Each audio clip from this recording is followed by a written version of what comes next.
What up, party people? It's your boy, the Pokey Master, MC Popsicle!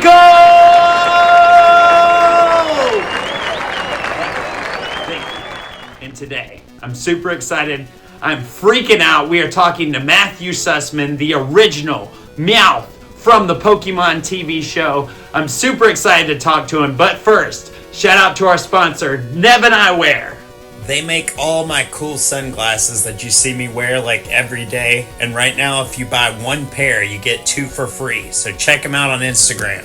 And with that out of the way, let's get into it. What up, party people? It's your boy, MC Popsicle, and welcome to Weird Interviews. Hey, Mr. Sussman, how you doing today? That's right. Call me Matt, Matt? please. Okay. Yes, sir. I'm from the South, so my parents are like, you better. I understand how you were brought up well. Thank you. How's everything going? Things couldn't be better. Yeah, a little hectic right now in life in on many fronts, but in not all in good ways. And so I'm grateful, dude. Awesome. Yeah, so I'm so excited. Thank you so much for coming on. I love Meowth. He's definitely one of my favorite Pokemon, and one of the reasons is you actually know what he's thinking because he can talk as opposed to a lot of the other Pokemon, which I want to get into later. But how did you get into voice acting? Well, they go hand in hand in this particular case because the role in Pokemon was my first voice acting role. I had done some voiceover work for some commercial work and stuff like that. I was a legit actor. I mean, meaning in the old-fashioned sense of that word, theater, film, and television. But as my in front of an audience and then I was doing a play in New York. I've told this story, along the way here, but for your audience, it might be interesting to know that. So I was doing a play. I was a kind of a really provocative British play, but it was being in a New York production, and I had the honor to be in it with the late great Philip Seymour Hoffman Wow. was in the play, and so was the not late but still terrific Justin Theroux. We were in this small cast play of five characters, and one day the stage manager came to us and said, "Oh, my, I think at the time boyfriend, maybe fiance, whatever, it works for a production company, and they're casting voice actors for a new animated series. Was if anybody's interested in auditioning for that, I can definitely hook you up." And I immediately was like, "That sounds fun." Like I'm like had never done it. I was like the idea of it. I like doing voice stuff, and I like telling stories, with my voice and stuff. And I just like, oh, that sounds good to me. I don't think anybody else that moment was interested, but I did go in, and it was a casting call, and then which I can tell you more about the way things came about for this particular character, but I got cast in that part, and that launched, what that career which I had in that area. So it came right out of my theater work, but kind of by coincidence.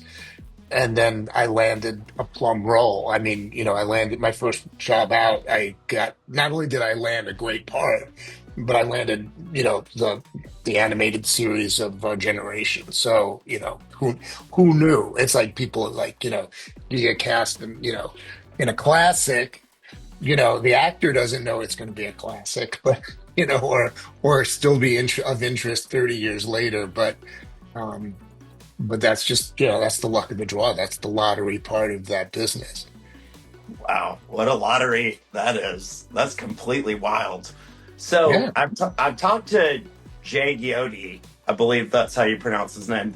No, The well, you are pronouncing it the way it's spelled. It's actually he pronounces it Getty. Getty. Yeah, So because I I think it's inter- I think it's probably either Dutch or something. One of those things where, like, the spelling doesn't look to Americans exactly the way it's pronounced.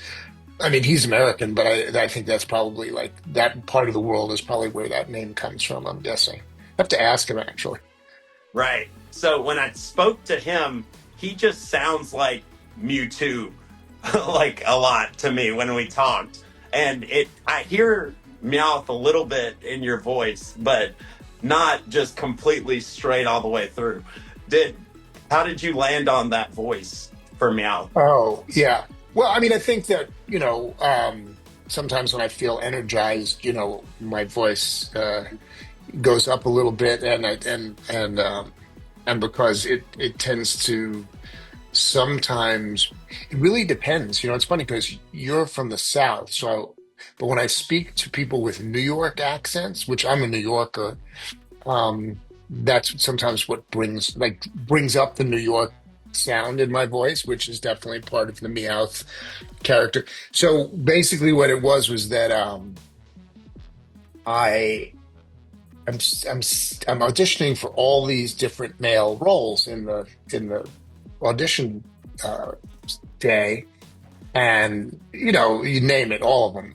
Pretty much every male character that spoke, and and I'm like looking at this character, and we didn't have any video or anything. We just had like pictures in a binder of the characters. So they had this character. His name is Meowth, and he's a cat, and he had this description of Team Rocket, and he's mischievous, and he's always getting in trouble, and he's trying to capture Pikachu or whatever, all these other things, and I didn't know it. I mean, all of this is brand new. I like had no knowledge of these stories. But now we take them for granted, but I didn't know about any of them. But I'm reading that clearly that he's like, kind of a quote unquote bad guy, or he's on the bad guy team, but he's pretty he's always getting in trouble, and he's falling off of things, and he's getting beat up, and he's getting yelled at, and he's kind of a wimp. So I thought, okay, well, if he thinks he's a tough guy, a lot of my references for things like funny voices were like from old movie actors. So I thought, well, there was a classic gangster actor from the 1930s movies. If one is a film buff, Edward G. Robinson, he was a great character actor, and he was one of the original in early talking pictures. He was one of the first ones to play like a real, like what would become the classic like New York tough guy. And his voice sort of was, I mean, I'll do a terrible imitation of him, but he was famous for, people used to imitate him on TV. It was like, yeah, see, yeah, well, there's Rico, right, see. So he's really New York, very like tough guy, right? And then I thought, well, but who's like a total like wimp, geeky, the other side of Meowth, the description, I was like, oh, well, it's like, well, I'm thinking of Jerry Lewis, who was like, a great crazy comedy guy from the 60s, and his whole thing, he was always through his voice way up high into this crazy, his famous, they used to imitate him, and they say, nice lady. And he had this really Yeah. high nasal voice, and he used to kind of talk like a kid. And like, even though he was a grown man, he used to sort of put on this child's voice. And I just thought to myself, seriously, like, what if I just bring those two together? And I went out in the hallway, and I sort of practiced it a few times and was playing with it, kind of as quietly as I could. And then I went in to read for the director, and I was like, well, I'm going to try something because the character seems really funny and kind of out there. So let me try this like thing that I came up with. And if you don't like it, we can change it. But let me give it a try. And they said, yeah, go for it. So out came this voice. And I just went for it. I just went all in. I just threw myself into it with full commitment. And they said, yeah, that's it. And I got the part right away. Wow. Did you ever ask him why can this guy talk and the other guys can just say their names for the Not most part? initially. No, not initially, because I wasn't really that clear about that when we started. That became clear pretty quickly. And then, of course, there was an episode where we did actually learn how Meowth learned to talk, but which is, I usually cite as sort of my favorite episode because it was kind of an interesting backstory thing. But in reality, I don't think that that was ever the explanation why no other Pokemon ever was capable of it. I just always assumed that their brains were too small. It's like I have two cats and they vocalize, but they don't can't actually speak to me. I unfortunately have a bad habit of speaking to them, but that's a different issue. That's more than that's for my psychiatrist. So that was but yeah, I mean like they seem like little animals, and for some reason Meowth who's like a cat, it doesn't really make any sense, but I guess that's part of the fun. Yeah. So, like, so I see how which is putting those two, Jerry Lee Lewis and the gangster, not Lee Lewis, Jerry Jerry Lewis. Lewis and the gangster together. That's a very interesting combination. I never would have thought of that in a million years. So that's interesting that came to you. I mean, but that's when people talk about, doing coming up with character traits, for roles that aren't, just straightforward, who just like you are, like just your own self. You, it's that's just the fun, creative part of creating characters. If you have a chance to do something that's a bit stylized and broader than is just sort of natural, like regular film acting or something. I mean, even think about like look at like a guy like a genius like Jim Carrey. I mean, he was always making these huge choices, and it would vary with the character, and he had certain things that he would do, in more than one film. But I mean, he had this, elasticity and stuff, so he could do all these.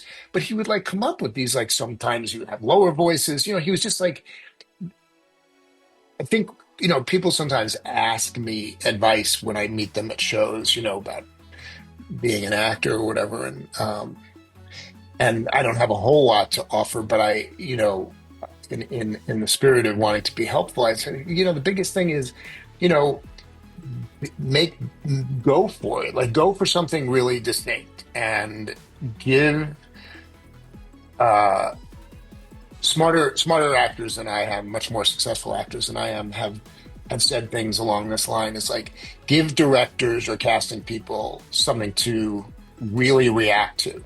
If they think you're wrong, and odds are they will, that odds are they're not going to give you the part anyway. So go for something big, and then if they like what you do, you've already shown that you're creative and that you'll make real choices. And then so this was just what occurred to me because I was playing with it. I was like, this is a seemed to me to be a playful, particularly playful, because some of the other male characters were relatively straight, like straight ahead. And then some of the actors who did them, you know, Eric Stewart as James or Stu Zagnit as Professor Oak, they seemed so kind of straightforward on the page, but they did interesting things with it. They came up and developed interesting character traits to their voices and were great. In my case, like Meowth was so obviously kind of a wild character or bigger character. It was like it seemed incumbent upon me to have fun with it and come up with something fun and not just be boring about it. So, but but these like smart actors like to tell you like you know it's like be bold or go home kind of thing or whatever the expression is. Go big or go home. That's the expression, Right. right? Go big or go home. And it's like it doesn't mean you're always going to do things and it's exaggerated, but in the case of something where it just seems like instinctively right to make a bold choice, the fact that those two voices occurred to me, they were based on given information.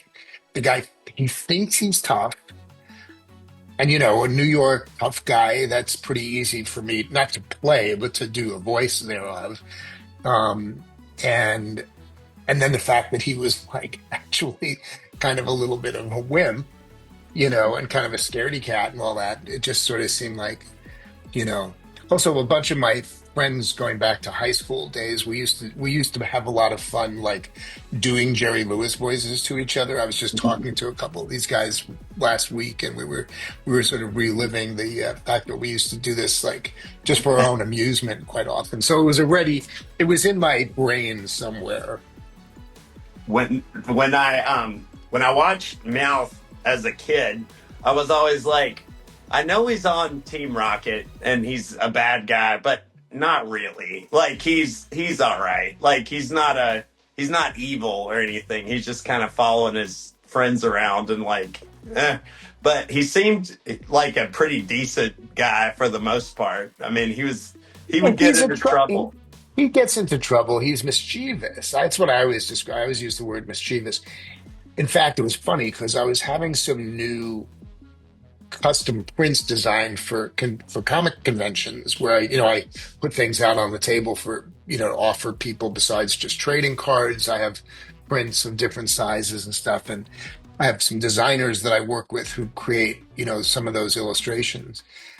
And recently I had an exchange with one of them about he had sketched something and I thought was a great thing that he was sketching, but Meowth looked too mean in it. He Mm. looked too angry. And I kept saying, like, he can be, worked up, but he's still like Meowth. He's not really a vicious character, a character you would be scared of. And he was still making him look in this particular design a little scary. So I just kept having it. And he finally got it perfectly. Now it's like he thinks you can get the idea that he's trying to take the lead and be kind of like chasing Pikachu, but he's really still Meowth. He's not really going to hurt anybody. Yeah, he stays in like funny lane for the most Yeah, part. Like yeah. he even if he's mad or if he's sad or whatever, it's basically normally like a funny version of one of those things. You're never like, ah, I no. think that's why. I think yeah. I think that's why people often talk to me. When I meet the many fans that I get a chance to meet now going to these shows. A lot of people who talk about how funny he was or all the laughs he gave him, people that the character gave them. Uh, a lot of people like just talk about how endearing they found him, like Mhm. that they actually do think he's like their favorite in some particular way because he's like you know because of those things you described. Yeah, no, I agree. Is there anything that you know from playing the character about Meowth that the average citizen may not know? And if not, I would imagine there are these people that you meet that are just Pokemon like no aficionados and know everything. Do they ever come up to you and tell you stuff and you're like, oh, No, the trick, interesting. yes, yes, of course, but the tricky more often than what than them telling me something about him is people ask me questions that are way above my head and way above my knowledge base.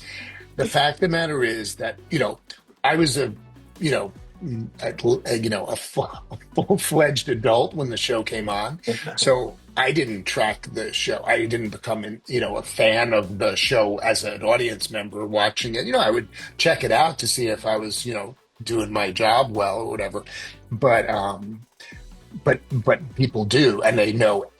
I mean, and sometimes I'll get people who are like, yeah, the super fans who are like, they'll ask me, well, bring something up. Well, in episode blah blah blah in this particular series, when that character and there are characters I don't even necessarily know. And also the other thing is, I have a daughter who's 19. She's in college now. Her obsession growing up was Harry Potter. She's from that generation, and that was her. You know, she read the books, she watched the movies many times, she had numerous toys, went to Harry Potter Land, all these things. So she just was never interested in anime. It wasn't her thing. She Of was course. really deeply as a kid into that. Um, and we all have fond memories of her growing up, with that. But so it wasn't something that I revisited as I brought her, as I helped raise her, because that wasn't her passion. So, I mean, I really lost track of, or forgot, quite frankly, forgot a lot of what I probably, some of which I never even knew. Um, Stuff that other people have right. It's like baseball fans, people who can quote statistics people who are, fans or, or who are obsessed with these things, whatever it happens to be, whatever your passion is, fans are fans. They know their stuff. And even though it's an imaginary world, it's a very elaborate one, as you know. And there's a million characters, and it's been on for decades. And it's like, people bring binders to shows. I can't even believe. Actually, the most interesting thing I find is because I see a lot of binders with huge varieties of cards. But even in recent couple of months, I've had two different people, both of whom were women, come to the table with a substantial card binder, and the entire binders were filled with Meowth cards Wow. and no That's, repeats. that's cool. And I'm like, wow, it's really, it's fascinating and it's so cool. I mean, when I see that, like, I'm like, my mind is blown. I'm just like, can't believe that it's that. Not that I can't believe it. It's just that I'm like, really? Like, I'll meet someone who has like a really beautiful, multicolored Meowth tattoo on their leg, and I was like, that blows my mind. And then I'm like, oh, and somebody else has a binder full of cards and they open it up and it's page after page after page of this one character. And I'm like, really? What it must be like to actually be actually famous for something. It's like Well, crazy. you're their spirit animal. I mean, that's kind of Yes, effectively so what it is, which I is guess that's true. pretty cool. I was doing research for this interview, and you probably knew this or heard this, but the cat that waves, the little statues that do that, that's what Meowth is based on. I didn't know that. Oh, because that's an Asian, I think that's an Asian Yeah, thing because you see yeah, it in Asian restaurants. right. The little statue that waves its Yeah, hand like that. Yeah, that's what that's they where the based it. inspiration came from. Yeah, yeah. And I was Oh, like, I never knew that. isn't That's that really neat? cool. That's very Yeah. cool. Oh, Yeah, I I thought like that was that. very cool. But what was it like for you when so you go to this show, you may have thought this hopefully this goes well, and then like just through the roof, everything goes insane, the whole world loves it. What do you think? What is that like? That was pretty mind blowing. Yeah, it was pretty mind blowing. It was sort of like I all of a sudden every store had Pokemon stuff in the windows, and people were talking about the best example. It's a very brief story, but the best example I can give of it is in that first wave. Now, we're not even talking about since I started doing comic conventions, which is less than 2 years ago. I started this whole like kind of return to something of the fan base. I was out of it for completely out of that for years. So I shouldn't say I was out of it. I was out of that. But the first wave story that I always talk about was that my buddy invited me to like a parents visit their kid's schoolroom. It's kind of an old thing that people used to bring, a parent comes to school and talks about what they do for a Yeah. living. So my friend asked me if I would come because his kid was excited about the fact that I was in this show. He was like all excited that his really close friends, father's really close friend was playing in Pokemon. So he said, "Well, would you come? Because I think my son would enjoy that. He would prefer it to me, than me." And I went to this like fourth grade classroom, and they introduced me, and an entire classroom of like 9-year-olds rushed me physically, rushed me. Like I was at the front of the classroom, like where the teacher would stand, and all of a sudden, like they were not like, oh, raising their hand and going, oh, that's cool, whatever. They literally rushed me. And then when I left, when I was all done with my chat and my first Q&A, I like to say, um, when I left, they chased me down the hall. They didn't want me to leave.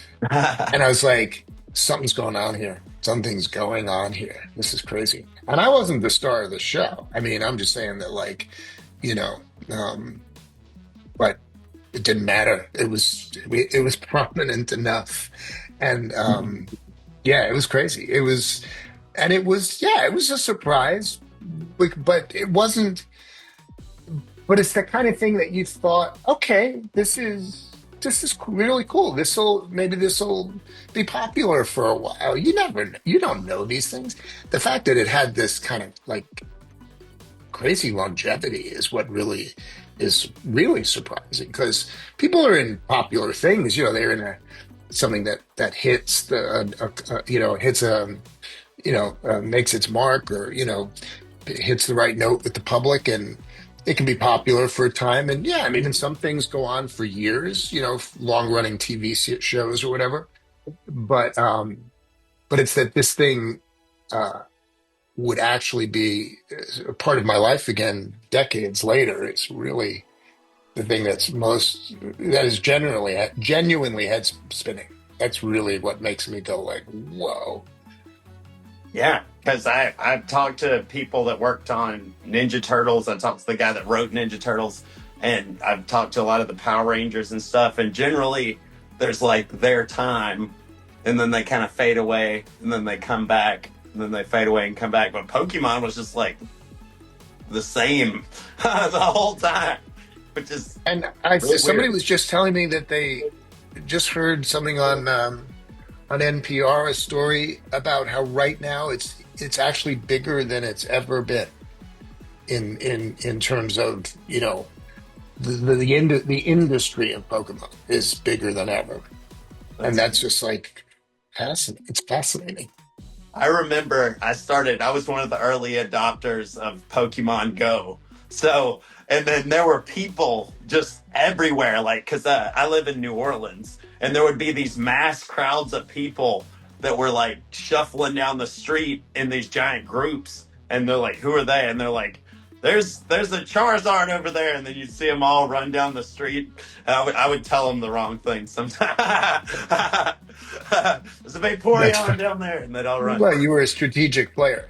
Um, yeah, speaking of New Orleans, I that's one of the places on my wish list to do a convention, and I really would love to come down to that area and to that city big They time. would love you. Like, there's a big one called Fan Expo, and they do those here in New Orleans, and it is huge. Like I write comic books, so I have like a booth and sell my comic books and stuff there, and it's massive. Like that would be a really good one to get into. Yeah, I actually was just at my first. I was at my first gig as a guest of Fan Expo in Toronto at the Fan Expo Canada about a month ago, and yeah, it's like on a whole. It's on a very high level in terms of the size and the scale and the famous people who are there, and it's like, you know, movie stars, TV stars, video game stars, everybody, and then voice actors as well. It's just the scale of it was very impressive, and I had a great time.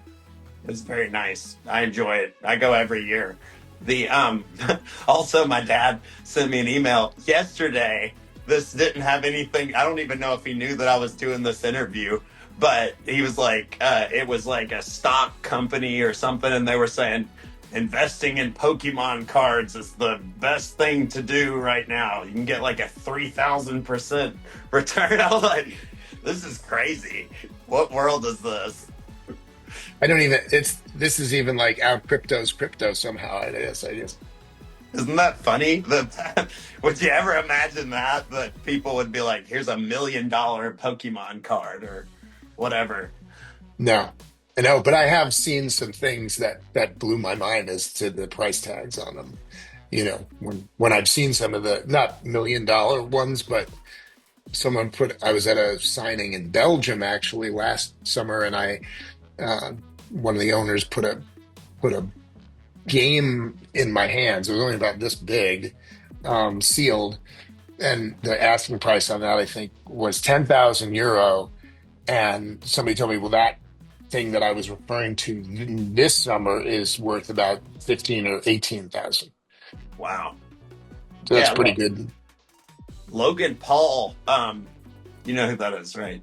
He had the Charizard card and when he joined the, I guess it was the WCW, and he was wearing the like $1 million Charizard card around his neck on TV. I was like, wow, that's the ultimate flex right there. Yeah, yeah, yeah. I heard about that. I've heard about that. Yeah, it's pretty crazy. Yeah. So, in closing, what do you think that has kept Pokemon culturally relevant? Like, what do you think sticks with people to the degree that it's even bigger now? That, yeah, you know what? I don't have an answer for why more now, or even why specifically now. Um, because that's something I'd have to like, I really would have to like read up on to really get some insight into.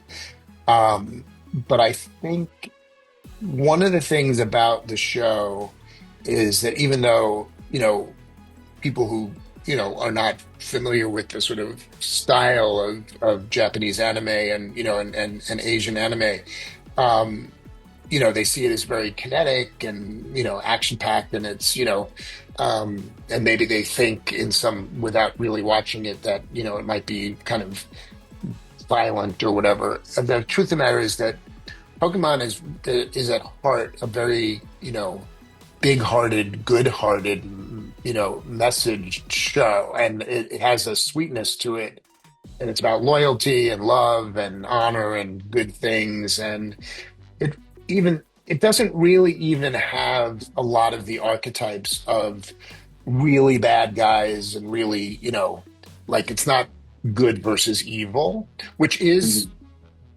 mythic and historic and perennial. And I understand that those kinds of things, like whether it's Game of Thrones or other things like that, have massive, massive, massive followings. Even the big movie franchises like Star Wars and all that. There's nothing unfamiliar about them. I think that if you think about Pokemon in a way, and it's just a thought that I've had over time, as being primarily appealing to either to first children and then to people with with an attachment that forms as children, and then they might still have this fondness when they're older, depending on, their continued interest.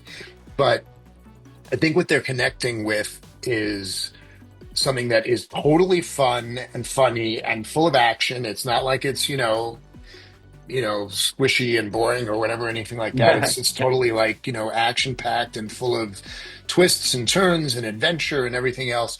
But at heart, it's really a positive thing. And I really think that it's one of the reasons that I feel very comfortable at this stage of my life, continuing to participate in, this fan exchange and this sort of enjoyment of meeting people and them meeting me and stuff, because there's no part of me that feels like at all awkward about what the content of the show was. That I think it's ultimately a positive, optimistic thing, and it's about growing up, and it's about expanding, you know, um, your world. And so I think there's just something that is just endlessly appealing about that. If you hook into it. I mean, it might never be your style. It might not be the thing, because I feel like I said with my daughter, Harry Potter has a lot of similarities. Although, yes, there is real evil in Harry Potter that they have to fight to save the world. Um, but those conflicts are always attractive. But I think that one of the things that's specifically interesting about the longevity of Pokemon is that I think that one of the things about it is that for children, that never get that the goodness at heart that never gets old. I think I agree. they hook into that. And I think that also they had a strong emotional energy in that show that really, it wasn't, uh, the emotions of it was not like a kid show thing. Like I watched the Pokemon movie not too long ago, and it's still like upset me. Like the end of it, I was like, so like they were real about it, and like I appreciate that. And I think that Meowth is a really really important character because he has the biggest energy of any of the main characters. Really, like he has more of a he carries a bigger part of the show than I think even you may realize it's really he's a very good heavy lifting character in that show. Because the good guys are very good or whatever, but with Meowth, he's allowed to be a little more big, you know. Yeah. Yeah. The good guys are very good or whatever, but with Meowth, he's allowed to be a little more big, you know. Yeah. Yeah. And kind of treads that line between, you know, what's good, what's bad, you know, the and I do think there's something kind of ingenious about the fact that they made him a cat because I'm a cat owner for many, many years and they're just, you know, they're weird in the best way. They're weird, they're wacky, they're funny, they're bizarre, their their behaviors are not predictable. So it's like, and yet, you know, I mean, some people think cats are like, you know, if they hate cats, they think they're evil. But basically, I just think that if you really know cats and you love cats, you get that there's something about this character that just like you can't pin it down. It's like it's mischievous. There's no really doesn't want to cause trouble, but it does cause trouble. It knocks things off the, you know, my cats are always knocking things off the tables and stuff, or you know, doing their various things to draw attention to themselves, but they're not actually at all, you know, ill-intentioned. Right. So Yeah. I yeah, think that, well, it's very, very nice to meet you, and I really appreciate you coming on, and I've had a really same good here. time. This was fun. And that's about it, everybody. Thank you guys so much for watching. Thank you, Mr. Matt. I enjoyed speaking with you. Make sure to follow him right here. Also, make sure to follow the Facebook page. Also, right here, MC Popsicles World on Facebook. And check out a word from our sponsors. We're out of here. First thing is, I would like to give a very special shout out to my new sponsor, Big Ideas Consulting. Make money and grow your business the smart way with Big Ideas Consulting. Please check out Ramicus.com for all the MC Popsicle merchandise. We got buttons, shirts, phone cases, posters, everything. So make sure to get on over to Ramicus.com and get you something. Stop! Before you do anything else, check this out. This is a vintage 90s Ninja Turtle figure that was modeled after the turtles from the movie. I love it. And this is a newer turtle figure. I also love it. You should go to the Toy Stash on Instagram and follow them. They have vintage and new toys. And if you're a toy collector like me, you need to know about them. Follow them on Instagram right now. Another thing you need to do is check out Step On It Rugs on Instagram. They are insane. They made me an MC Popsicle rug. Anything you can imagine, they can make a rug for it. Hit them up. Also, shout out to my shoe sponsor, SoulSphin. They make amazing future sneakers that are just bananas. Please follow them on Instagram. You will love their selection.